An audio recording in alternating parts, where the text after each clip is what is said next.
Hey everybody, welcome back to Big Z's Garage.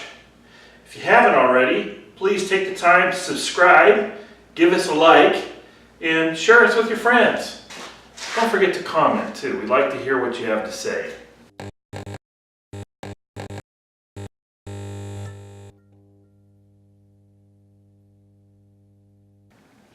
Well, as most of you know, if you've been following me, we were working on the engine, tearing it down from top to bottom. A lot of you helped me come up with a solution on how to take care of this bolt, being a left threaded bolt. But nonetheless, I took some parts down to a couple different mechanics, talked to them about a few things that I found, and with their suggestion and counsel, we've come to the determination that this engine is toast. Let me show you what we're talking about.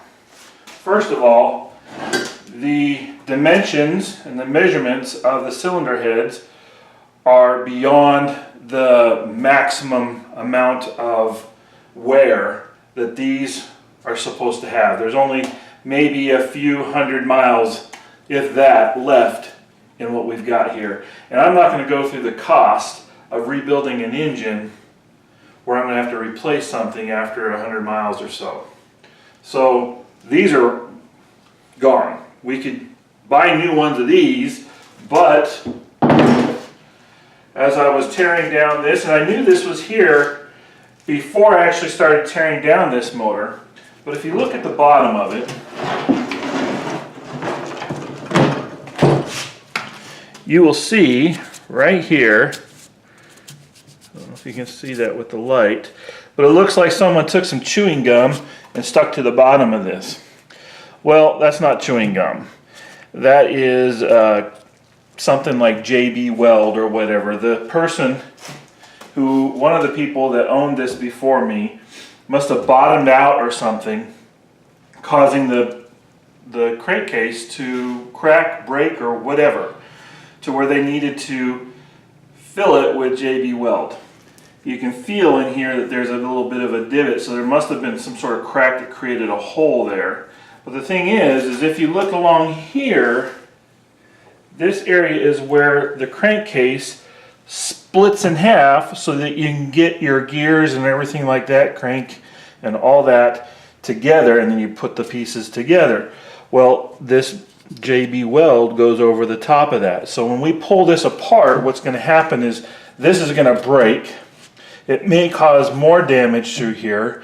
And with something like that that would cause somebody to do that, there's no telling what kind of stuff we're going to find wrong inside the engine as well. Now, this whole process of dismantling the bike and getting this engine all to where it is right now, I found a whole lot of things that are missing. Bolts, seals, rings, O-rings and things like that.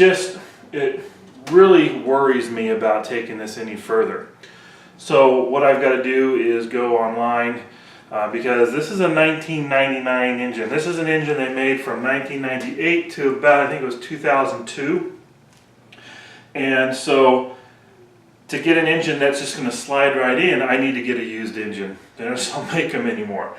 So we're going to try to find a low-mile used engine that we can put into this frame. So we have some time before the engine that we need to get to replace this engine with will arrive.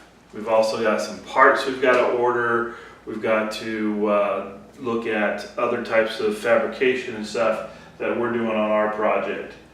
But if you remember any of my other previous videos, Big Z's Garage was never about just our project.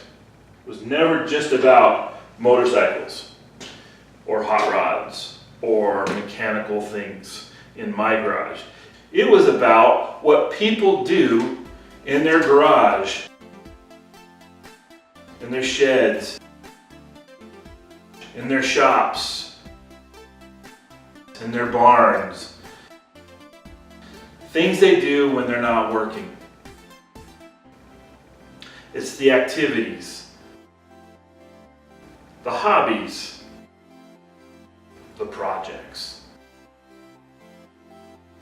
So if you have a really cool project, hobby or activity that you do, I'd like to hear about it. And so my challenge to you is to send me an email right here, this email. Send me an email to that, telling me a little bit about what it is that you do. And if you attach to that email a 2 to 3 minute video of this activity, this hobby, or this project that you're working on, we just might reach out to you to see if there's a time that we can come over and incorporate your project into our show. That's it. That's all you have to do. And who knows? You just may be the next contestant on the Big Z's Garage. Not stupid. Who knows? You could be on one of the next episodes of Big Z's Garage. Until then, what I've got to do is start raising some money for this. Now, I'm the type of person that doesn't like to ask for handouts and such. I'd rather give something in exchange for something. And so what we've done is we've created this Teespring account where we've put up some Big Z Garage designs and things like that. And all the proceeds that we generate through the Teespring account go to help pay for the projects we work on, the travel to go check out other people's projects, and upgrading some equipment as we go. Nonetheless, that's where the Teespring comes in. This is our newest shirt, the Retro Moto. I actually just created some black t-shirt version, so it's all white text on there. So please go check out our Teespring account.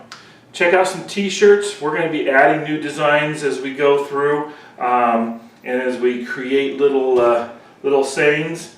And hopefully you'll find them fun and interesting, stylish to wear. They are very comfortable, I can tell you. This Comfort Fit shirt is very comfortable to wear. That's my plug.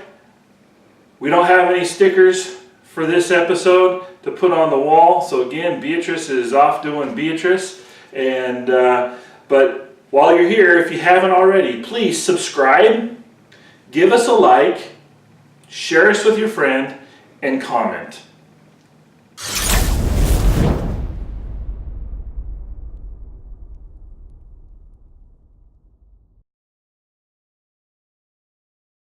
What I'd like you to do is send me an email right here in this email. And in that email, I'd like you to tell me